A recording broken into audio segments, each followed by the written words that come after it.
시작하겠습니다. 제가 맡은 거는 한 4가지 정도로 나눠볼 수 있겠는데요. 첫 번째는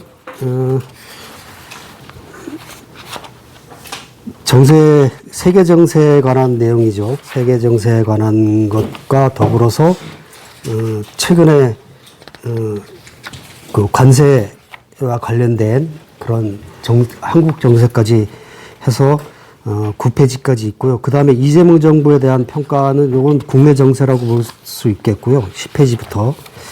그 다음에 13페이지는 이런 정세에 대한 대응인데 요까지가 이제 정세라고 볼 수 있고 15페이지부터 지방선거에 관한 내용인데요.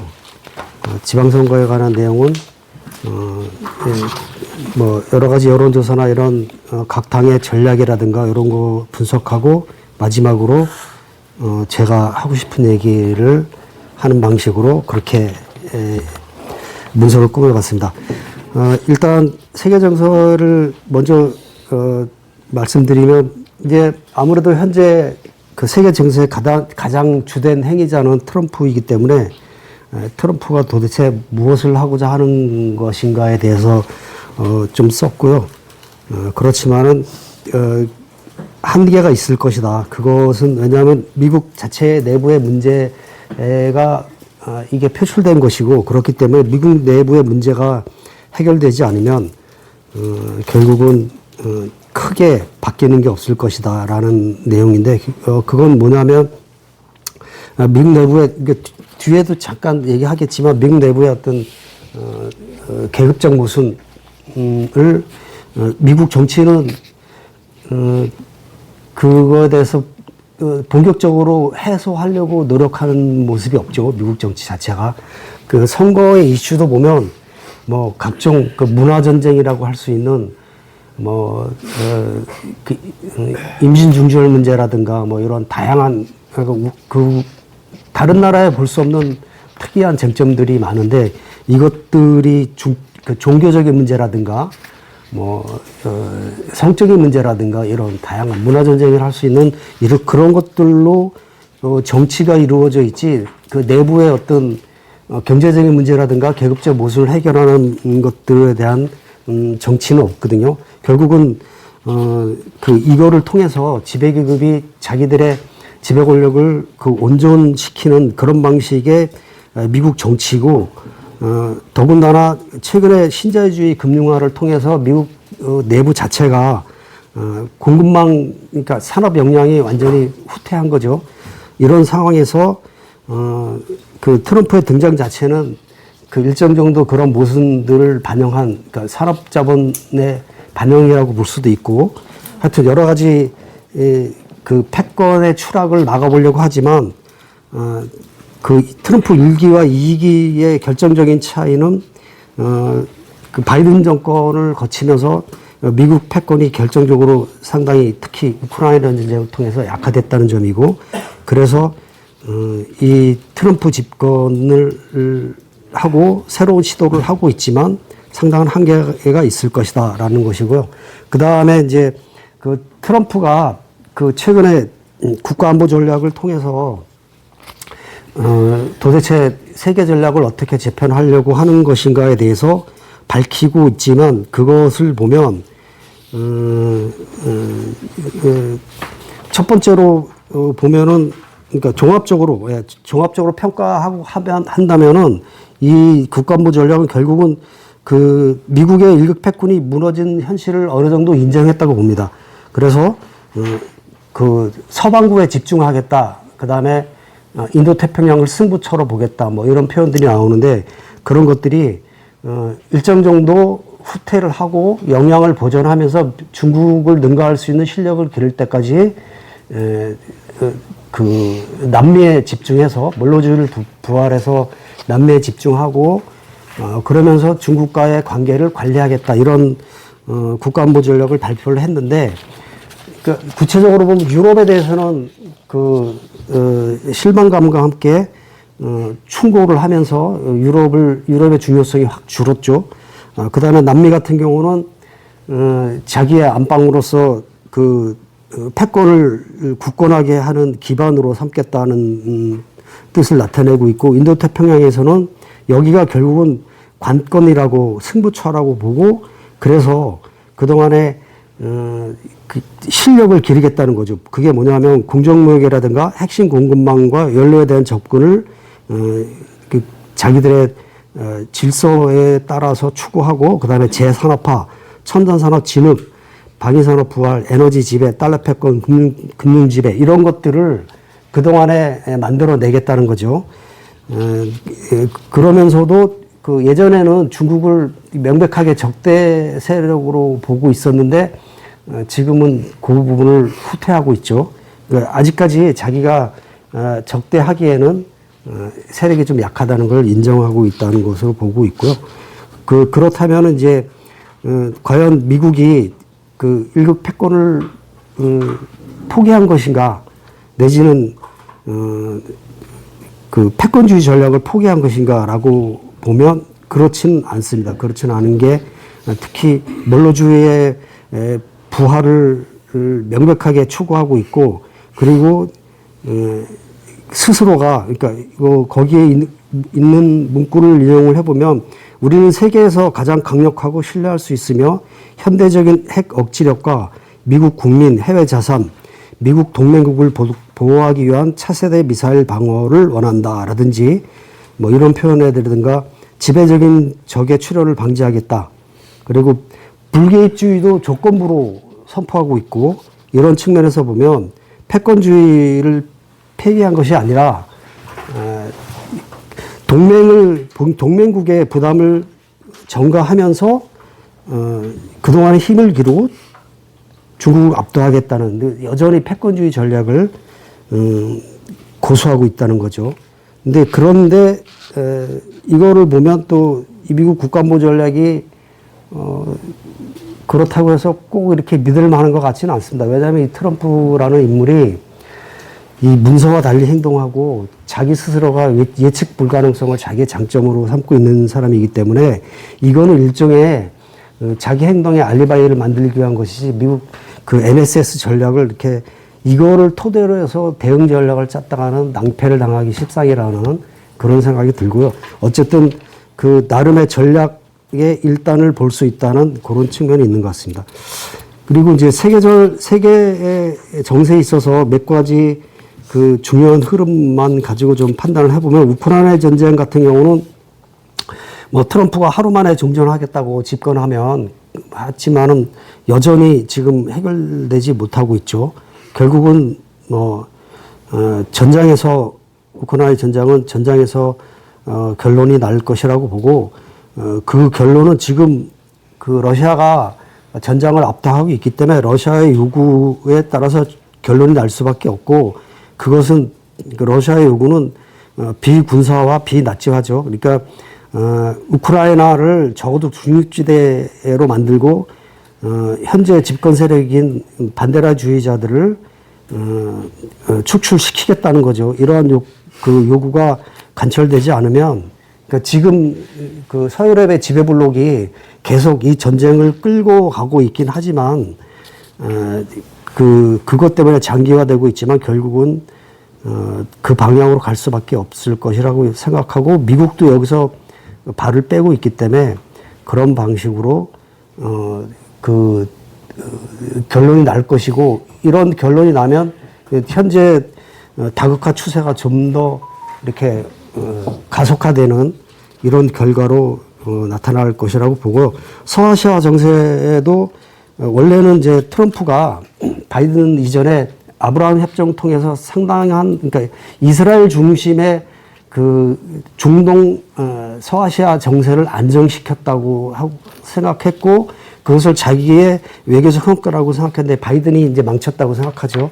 그래서 다시 아브라함 협정을 통해서 이스라엘 중심으로 서아시아를 안정화시키는, 그러니까 자신의 패권을 서아시아에서 계속 유지하겠다는 거죠. 이스라엘 중심으로. 그런데 이번에 보다시피 이란 전쟁을 통해서 대대적인 반격에 직면해 있고, 미국의 정치 군사적 패권이 퇴조하는 게 전 세계적으로 대중들에게 이제 각인시키는 그런 계기가 되고 있다고 보고요.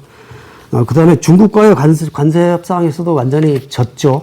1년간 유예를 했지만 실질적인 졌다고 볼 수 있고, 중국이 지난번 트럼프 시기에 상당한 정도의 불리한 조건으로 타결을 한 것을 가지고 그 이후에 준비를 철저하게 해서 나름 중국은 선방했고, 그러니까 결국은 그 중국을 압도하지 못한다는 현실이 인정된 게 이번에 NSS에서 나타나고 있다고 생각하고요.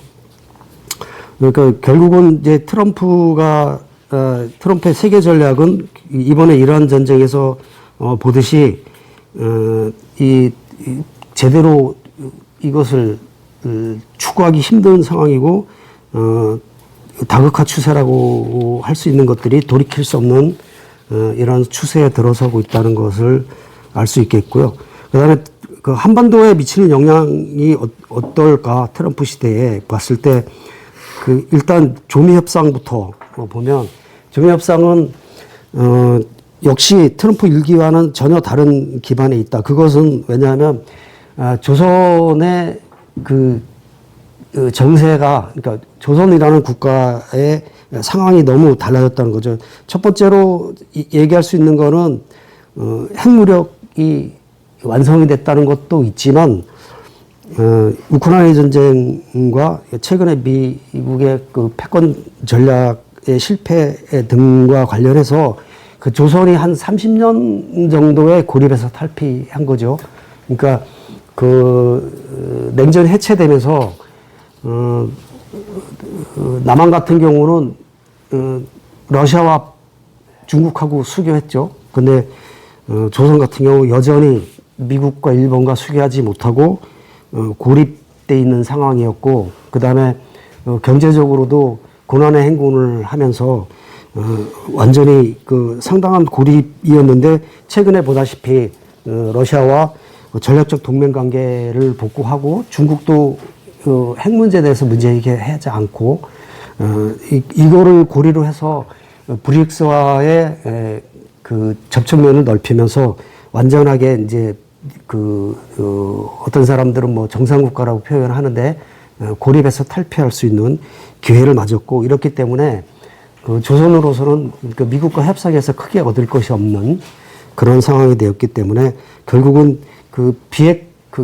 비핵화라는 쟁점이 아니라 군축이라는 쟁점을 통해서 세계 무대에 아주 극적으로 등장하는 방식이 아니면 미국과 협상하지 않을 것이다, 이렇게 생각이 좀 들고요.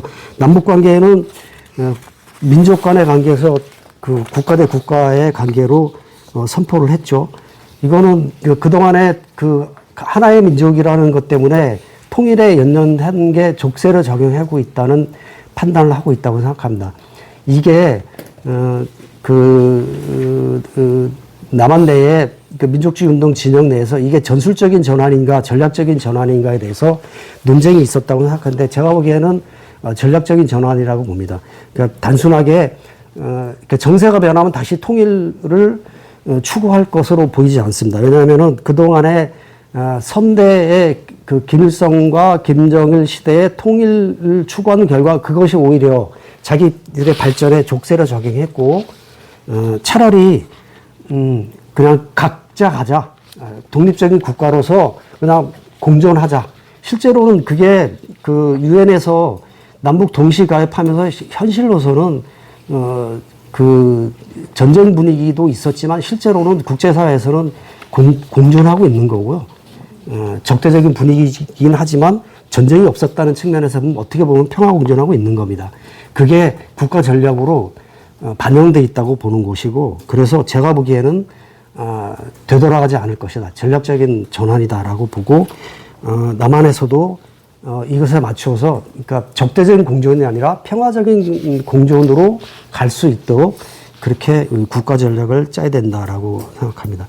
그것이 제가 보기에도 통일을 굳이 추구해서 극단적으로 통일을 추구하면 사실은 전쟁을 통한 통일이거든요. 그게 이제 한국전쟁이었고, 그런 방식으로 가면 가장 손해보는 것은 민중이고, 그 현실적으로 정말 통일을 원한다면 실제로는 지금 당장은 평화공존을 추구하는 게 장차 통일에도 훨씬 유리할 것이고, 그때 민중의 입장에서는 평화적 공존을 추구하는 게 우리가 추구해야 될 입장이라고 생각하고요. 한미 관계도 역시 그 미국의 처지를 보듯이 그 어떤 분은 그 노사가연의 신재일 동지는 그 지금 그 트럼프가 추구하는 가장 강력한 정책은 유로와 그 서유럽을 뭐라 그러죠? 가장 큰 경쟁자로서 그 유로권을 멸망시키는 것이 목적이라고 판단을 하고 계신데, 결국은 이제 동맹 궁핍화라는 거죠. 그러니까 유로권과 아시아에서는 일본과 미국을 동맹 궁핍화를 추진하면서 그러니까 가장 말을 잘 듣는 거죠, 실제로는. 그러니까 지금 보면 제3세계에 거의 말을 안 듣잖아요.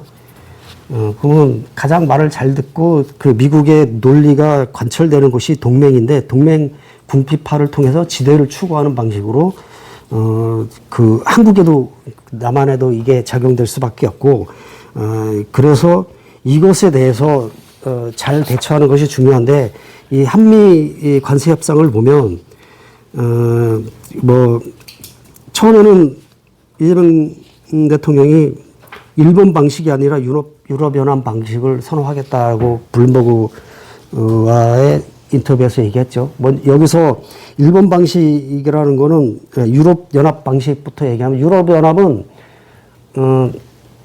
5,500만 달러인가요? 7천만 달러인가요? 투자를 하는데 미국에 전부 다 사기업이 투자하는 겁니다.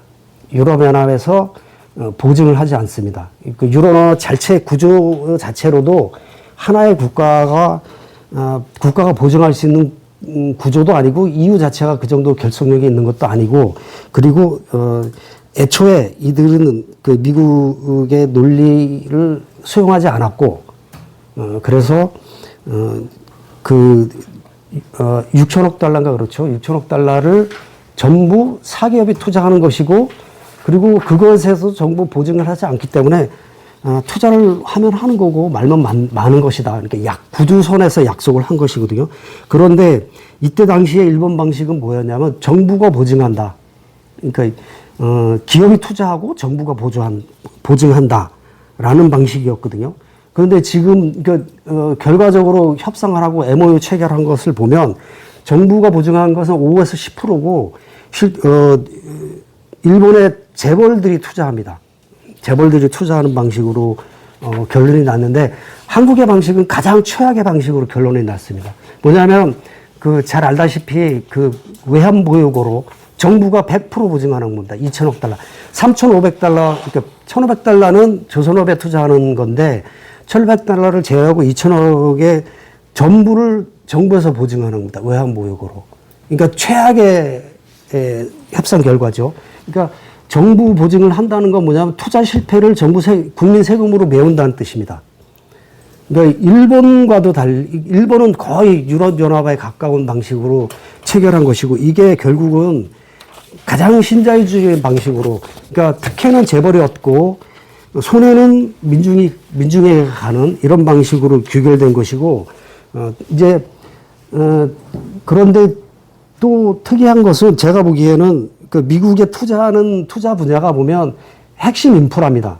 전력부터 시작해서 반도체, 뭐 이런 교통 인프라 이런 것들인데, 보면 이게 무슨 뜻이냐면 미국 스스로도 여기에 투자할 여력이 없거나 여기서 이윤이 남지 않는다는 겁니다.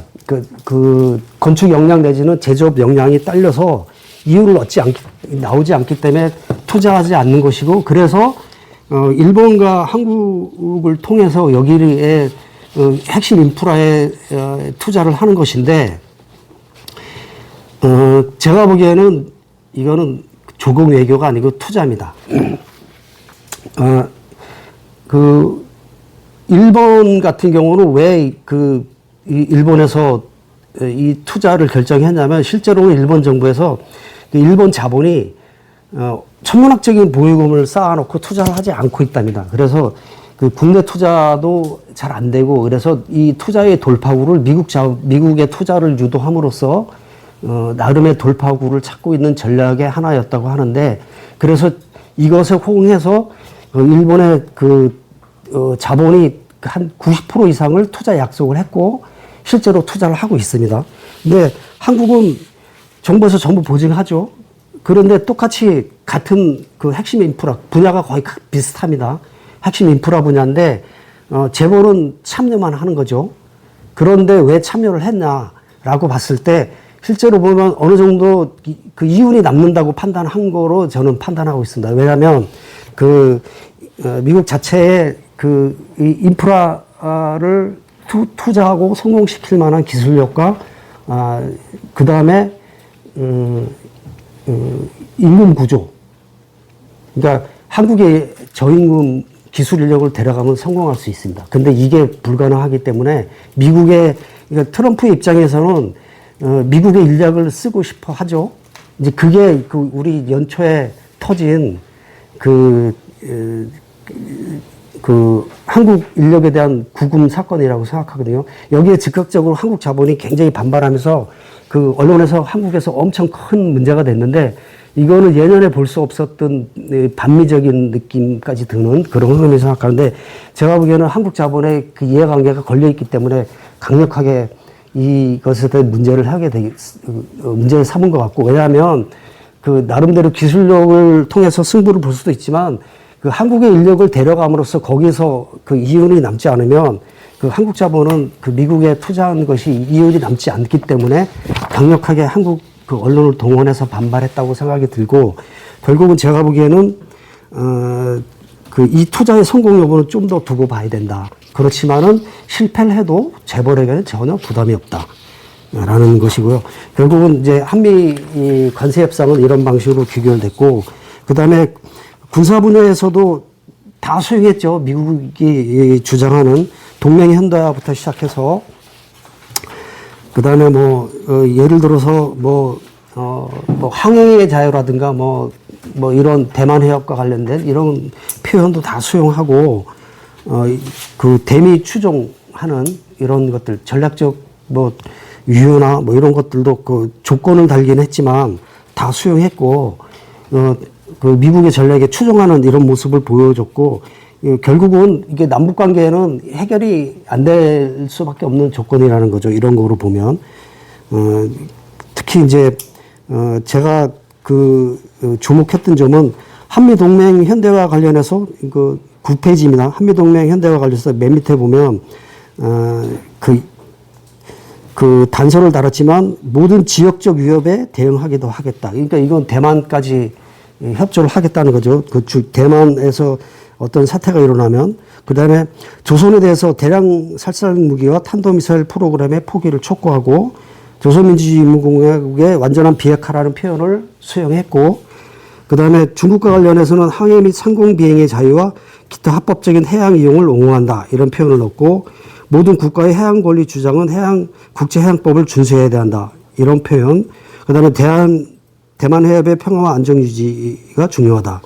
양안 문제의 평화적 해결을 장려한다. 일반적 현상 변경에 반대한다.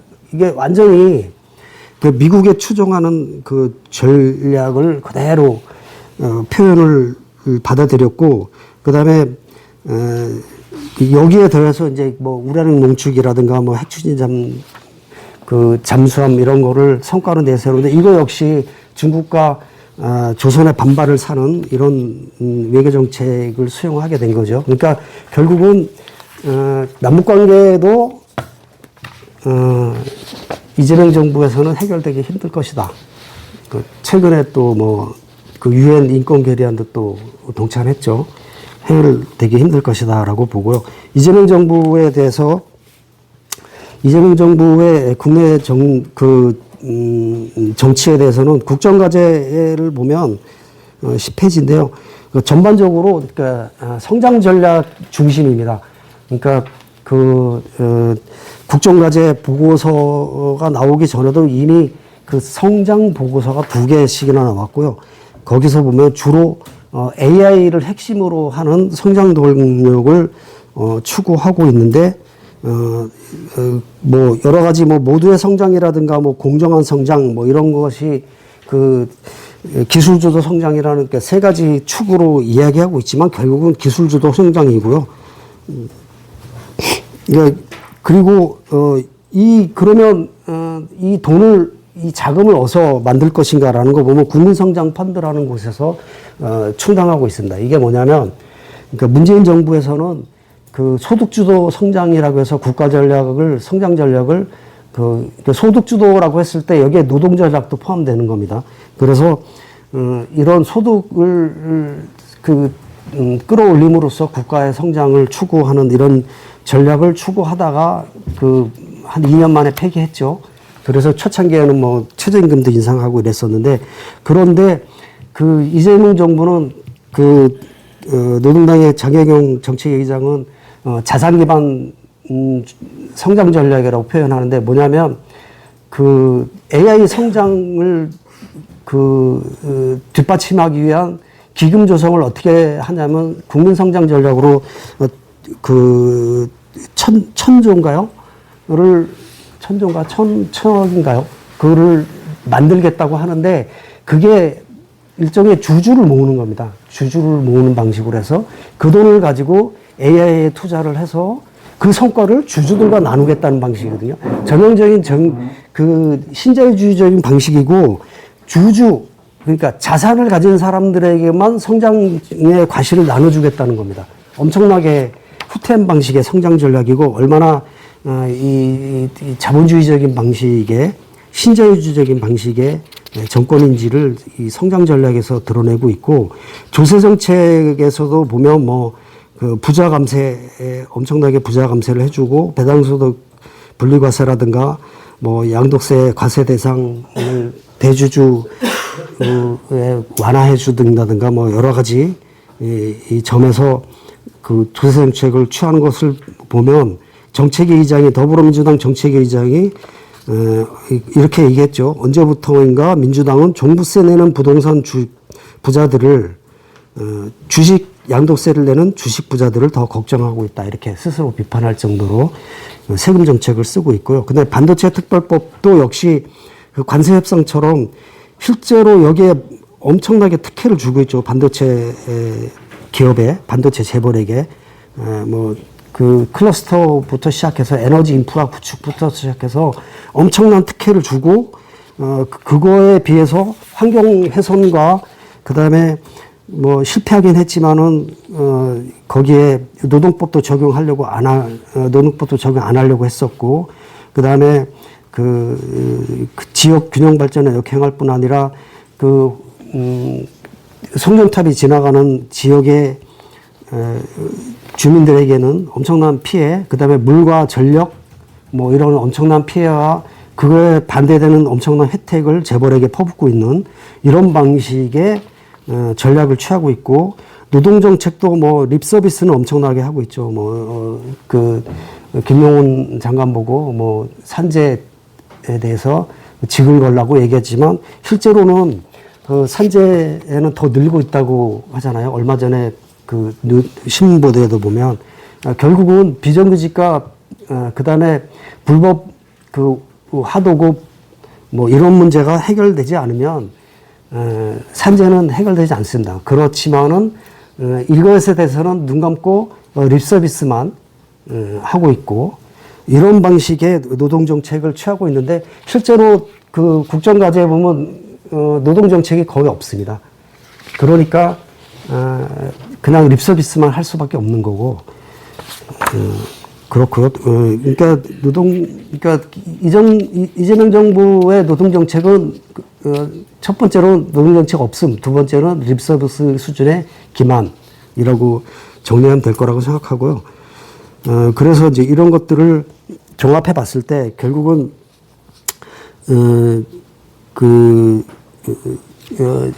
세계 질서의 이행에 있어서 전쟁 위협은 굉장히 높아지고 있고, 동아시아 역시 높아지고 있고, 이런 측면에서 자주적인 이런 미국 일변도의 동맹 일변도의 외교 전략이 아니라 우리 스스로 민중적인 입장을 통해서 그 자주적인 외교가 필요한 상황인데 이재명 정부는 전혀 그렇지 않고 있다는 점이고 그래서 저 같은 경우는 이제 평화운동에 대해서 굉장히 관심이 많은데 이런 측면에서 평화운동이 지금 상황에서는 굉장히 더 중요해지고 있다라는 점을 좀 강조하고 싶고 그리고 이재명 정부의 이런 그 계급적인 성격에 대해서 제대로 폭로할 수 있는 이런 과제가 정말 시급하다고 할 것이고 그 다음에 이 이재명 정부 프로파간다와 이런 것들을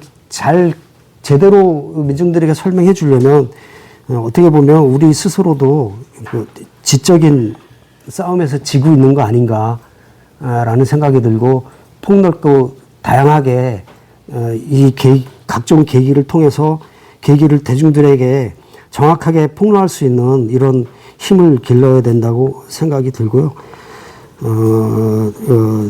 그러니까 평화운동의 관점에서는 아까도 얘기했지만 평화공존이라는 국가적 과제, 그 전략적 과제를 우리가 좀 더 진지하게 생각해 볼 필요가 있다는 생각이 들고요. 그래서 이제 이런 정세 하에서 지방선거를 우리들이 노동자 계급의 입장에서 노동 정치로 구현을 해내야 되는데 일단 현재 여론조사로 본 지방선거 판세를 보면 민주당이 압도적으로 우세한 상황이죠. 그 여론조사 보면 각종 열세라고 생각했던 민주당의 열세라고 생각했던 대구, 경북, 강원도도 똑같습니다. 지금 지방선거 같은 경우는 출마자를 구애할 정도로 굉장히 국힘이 궁지에 몰리고 있고 더군다나 이제 지금 정당 내부에 잡음이 심해지면서 더 실망감을 가지고 있고 특히 이제 강원도를 예를 들면 강릉이 참 극적인데요. 강릉은 아주 보수의 아성인 곳인데 강원도에서도 특히 더. 근데 지금 민주당이 내부적으로 강릉 공천 이제 어제 그저께 끝났는데 김중남이라는 공무노조 위원장 출신이 민주당에 들어가서 이번에 민주당 후보 강릉시장. 근데 되기 전에 이미 지난 겨울부터 내부적으로 막 폭로전 일어나고 왜냐하면 이제 민주당 공천되면 이건 된 거다라고 생각하면서 내부적으로 아주 치열하게 싸웠습니다. 폭로전 벌이고 그 정도로 이렇게 민주당이 약진하고 있거든요. 이건 최근에 여론조사를 보면 그 흐름을 알 수 있겠고요. 그런데 문제는 뭐냐면 쭉 넘어가서요. 17페이지에 보면 진보정당 여론조사 지지율 보면 진보당이 1% 내외고 정의당, 노동당, 녹색당은 기타 정당으로 분리돼서 아예 이제 추가 얘기하자면 정의당이 저번에 한번 잡혔거든요. 아 그래요? 근데 진보당보다 살짝 낮은 정도, 0.1에서 2% 정도 낮은 정도 잡혔어요. 잡히긴 했어요. 간간히 나와요, 정의당.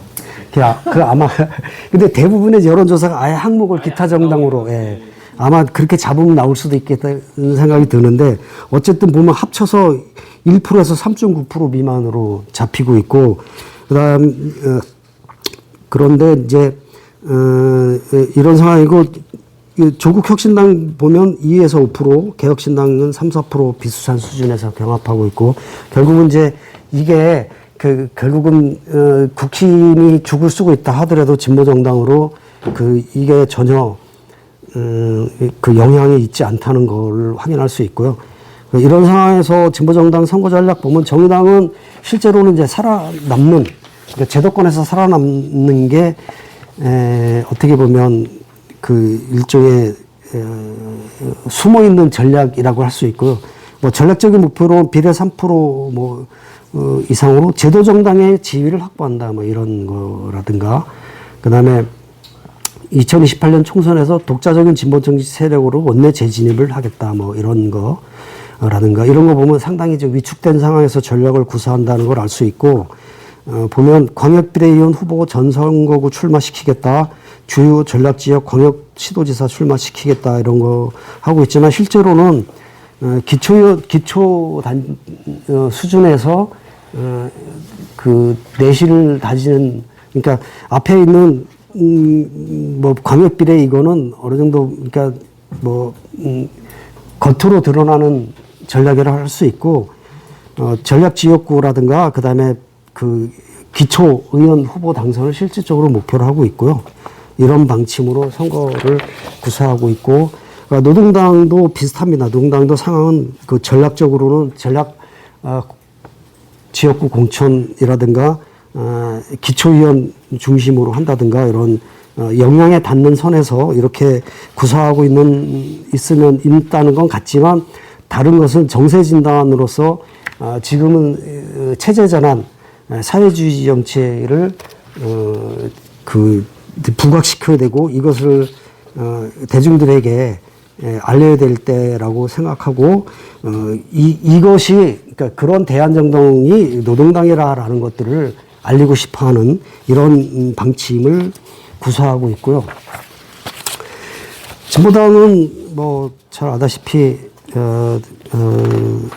그 실속 있는 전략으로 가고 있죠.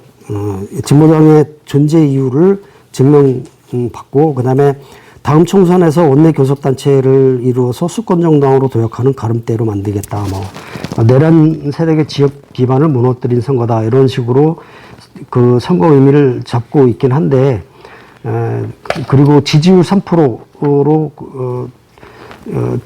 비례에서 당선되고 광역단체장 3곳 이상 배출하고 16개 시도에서 당선자 배출하고 이런 나름 좀 더 그 영향이 있는 모습을 보여주긴 하는데 결론은 제가 보기에는 이 다수 출마 전략이 한 200명 이상 출마시키겠다고 하는데 다수 출마 전략이 이제 광역 비례를 염두에 둔 전략이긴 하지만 그동안에 그 여러 가지 그 모습으로 봤을 때 과거의 모습을 봤을 때 일종의 민주당과의 단일화를 위한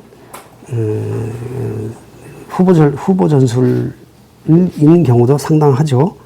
결국은 민주당과 협조를 해서 지방선거에서 승리를 하는 그 기본 전략이 바탕에 깔려 있다고 보고요.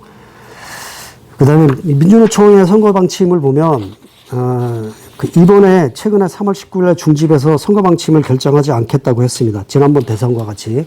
결국은 문제는 뭐였냐면 진보정당으로 볼 것이냐라는 문제를 두고 진보당을 그러니까 결국은 지지할 것이냐를 두고 논쟁이 벌어졌는데 결국은 합의가 안 되면서 그 이번에도 역시 선거 방침을 결정하지 않겠다라고 결정을 했고요. 이런 것을 이렇게 쭉 정리를 하면 그 지방선거를 노동자 정치는 어떻게 구사를 해야 되는가 이 정세에서 봤을 때 이제 제가 보기에는 지방선거가 사실은 뭔가를 하기에는 쉽지 않은 정세긴 합니다. 그러니까 집권 세력 내지는 그에 버금가는 정당이 아니면 이 지방선거에서 정세를 뭔가 이렇게 정치적 폭로를 하고 정세를 주도하고 이거에는 상당한 한계가 있는데 이건 왜냐하면 지방선거 자체가 지역의 어떤 밀착된 이슈를 가지고 주로 선거가 이루어질 수밖에 없고 그렇기 때문에 그러니까 특히나 이제 그 영향이 딸리는 진보정당으로서는 이 지방선거가 상당히 한계에 봉착할 수밖에 없습니다. 그러니까 그 자신의 실력으로 뭔가를 현실화시켜낼 수 있는 그 영향도 안 되기 때문에 더군다나 소수정당일 경우에 더 심하죠. 집권 가능한 야당이라면은 어느 정도 호소력을 가지고 지방선거에 참여할 수 있겠지만 그런 것도 있고요. 제가 보기에는 기본적으로 우리나라는 그 지방선거 자체가 어떻게 보면 한계를 갖고 있다고 생각합니다. 왜냐하면 이게 지방이라는 게 지방선거라니까 이게 그 연방제를 취한다든가 국토가 광활한 나라에서는 지방선거가 상당한 의미를 가질 수 있는데 우리나라처럼 좁은 국토에 그리고 더군다나 그 고려시대 초기에 중앙집권이 완성되고 그 이후에 그 전 세계 어느 나라보다 중앙집권의 역사가 큰 나라에서 지방선거에서 지역에서 집권해가지고 중앙으로 진출한다는 거는 상당히 쉽지 않고요.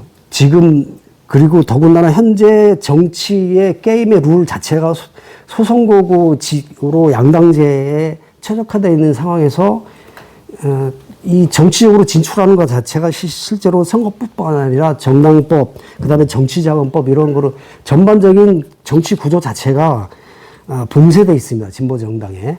그래서 이게 이런 상황에서는 선거가 그러니까 이 지방선거뿐 아니라 어떤 선거도 진보 정당이 한계를 가질 수밖에 없고 그렇다고 해서 뭐 지방선거가 의미가 없다고 하는 것은 아니고요. 그래서 그 최대한도로 현실 정치에 뿔을 받고 이 공간을 이용해서 진보 정당의 의지를 그 현실화하려는 그 제도권 정당에 진출한 정당의 활동을 최대한 지원해야 된다고 생각하지만 그럼에도 불구하고 굉장히 좀 그 쉽지 않은 토대다 선거 자체가. 그다음에 그 90년대 이후에 변혁 의지가 증발하고 대중운동도 굉장히 열악해진 상태고 현재 그 민주노총 자체도 지금 이렇게 그 투쟁력을 잃어가는 상황에서는 더 힘들다. 더군다나 또 한국적인 상황에서는 대한민국이 또 그 선진국가잖아요. 그러니까 어떻게 보면 그 국내 복지 수준이 높아졌다는 건 어떻게 보면 제3세계에서 부를 끌어와서 우리 그 대중들에게 복지로 베푸는 거라고 생각할 수 있고 이것이 결과적으로 보면 서유럽의 민중들이 복지에 젖어서 그 혁명적인 의지를 잃어버린 것처럼 이것도 역시 제가 보기에는 작용하고 있다고 봅니다. 그러니까 아주 진보 세력이 노동자들이 계급운동을 하기에는 상당히 열악한 상황임에도 불구하고 그 우리가 분발할 수밖에 없는 그러니까 세계 정세 자체라든가 이런 거로 봤을 때는 상당히 그 분발해야 되고 뭔가를 준비해야 될 시점인 건 확실합니다.